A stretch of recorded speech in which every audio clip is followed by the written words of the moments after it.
What kind of decks should you start with in CEDH? Welcome to MTG Tuesday's tips and tricks. We've talked about CEDH, we've discussed some different things, but the real question is I've seen some discussion coming about how should someone start? Should someone start with a meta deck? Should someone start with just whatever deck they have? Let me know in the comments below what you think about it, and we will talk about it. But here's the deal, all right?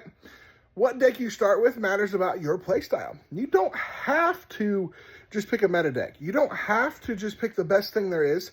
You can pick some of the top meta decks like Kinnan, Tim the Thrasios, all of those kind of things. But honestly, the best thing is that you need to pick a deck that you're going to enjoy, that you want to play, and that is a lot of fun to play with. Because if not, you're not going to want to play CEDH because you are going to lose a chunk of time. And some people are like, oh, well, there's tier 1, tier 2. And there are tiers. There are tier lists. There are some like off-tier decks that are second tier. But here's what.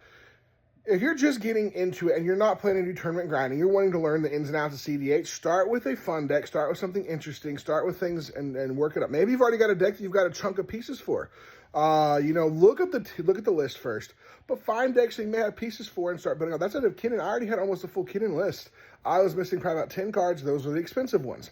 And so it was a lot of fun to do that. But there are people out there who are always just like saying, oh no, you need to, if you're starting CEDH, you should only play like tier lists and play those. So you get, honestly, the best thing to do is to play what you want to play. Have fun, enjoy it, and have fun playing Magic the Gathering. Because guess what? It's a game, and we have fun with it. Play what deck you want to play. Now, there are some decks that probably are never going to be CEDH viable. Some of them have fallen out of favor. They're like more like a high-end 4 that could run CEDH stuff and be decent. But here's the thing, all right? What do you want to do? You want to play? You want to have fun? Now, if you're going to compete in tournaments, you can play whatever you want to. And guess what? Sometimes these decks surprise in tournaments because people they're a little off meta. They're a little different. They're not the top tier deck. So everyone has what they expect, but then all of a sudden someone comes in with a deck that they haven't seen before and it wins because people don't have ways to stop creatures as much or this or that. And it's just like, oh, what do we do? How do we stop this? How do we win? And you can't. And then there's, so you got different levels of decks. So like you've got the top tier, high end, they see lots of wins and stuff like that, or most plays realistically where that is going to be. That's why you call it a meta, because it's like the most play. Doesn't even mean that has the most wins or highest win percentage. It just means they're some of the most played decks. But just because a deck isn't played as much doesn't make it less CEDH viable. Now again, there are lists out there. You can play almost anything in CEDH, but some things are just not going to be that great. I have a Cole the Forge Master. It's a Boros. It would be 10 times better if Dockside was unbanned again, but there's other problems. It's in Boros, so like having interaction and stuff is there, but not as much. There's not as much interaction as in other decks. There's not as many counter spells and stuff like that, but it does do well and it can win. I have won against some of the top tier like decks that people were like, oh, these are really, really good. And I've also just got blown out because I have no way to respond, no way to do things. But it still is a lot of fun, and I enjoy playing it every now and then. But here's the thing, all right? Let me tell you this. Play what you want to play. If you want to get into CEDH, come talk to me. I would love to give you some tier lists, some ideas, things like that. I've had some people already send me some deck lists saying, hey, you're talking about CEDH, you're playing CEDH, what do you think about this deck? And I can be honest with you. There are certain things that you're just not going to see in the CEDH deck. But here's the thing, there is some variances in CEDH decks, very little, but some variances of 1 or 2 cards, 3 or 4 or 5 cards that maybe you think are better than other cards. My Kinnan deck is different than some of the other Kinnan decks. My Hashiton deck is different than some of the other Kinnan deck or Hashiton decks because there's some things that I like in the deck that I've seen do well. And people are like, well, why do you have that in there? I've had people even ask me, why are you running that? Why are you running that? And then I show them, they're like, oh, wow, I didn't even think of that before. And so build your deck, make it your own, go have fun, and try to win some CEDH things. If you want to do tournaments, maybe do the meta. Here's the thing. It's the same thing as like Standard, Pioneer, all those things.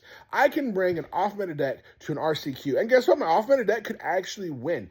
And you know what ends up happening? Some decks that people aren't running yet or something that's different, people haven't seen before, sometimes it can win. And if it wins, guess what? It's a fun deck, and it won. Now people are going to start preparing for it and seeing what it is.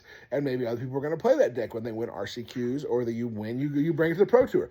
But a lot of times people are playing the same type of decks because they've been tested and tested and tested, and they see what they're doing, and they see how they work. And that's kind of how the tier system works, even in CEDH and in Pioneer, in Modern, and Standard. There's all these different tiers, and you can bring something that's not even on a tier to a Pioneer tournament, a Standard tournament, and you might even win.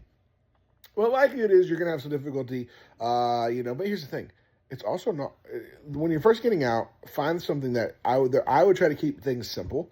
So there are certain decks I recommend beginners to get into.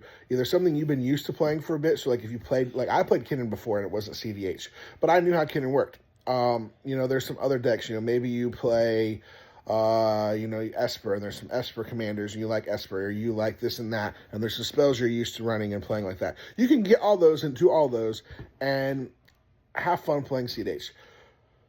Don't let people tell you can't play CEDH because you're not running a meta deck, or you should only run meta decks and top tier decks and all of this stuff. Play what you want to play what you'll enjoy playing, play what you have pieces for, go out there and have fun. Now, I'm not going to tell you that if you take an off-tier deck, it's going to win a tournament. It is not easy. It can make some surprises, it can do some stuff. But Hashaton compared to Kinnan, I think Kinnan has a higher chance of doing well because I know what is good, I know what I'm doing, and I know how to run the deck. But Hashaton, on the other hand, is still a good deck and can win tournaments too if I play it right. So there's a wide variety of decks I've seen win. If you can go search and see all these different things and different decks. Let me know in the comments below, though. What are some commanders if you want to run CEDH and play? Let me know. As always, we'll see you next time.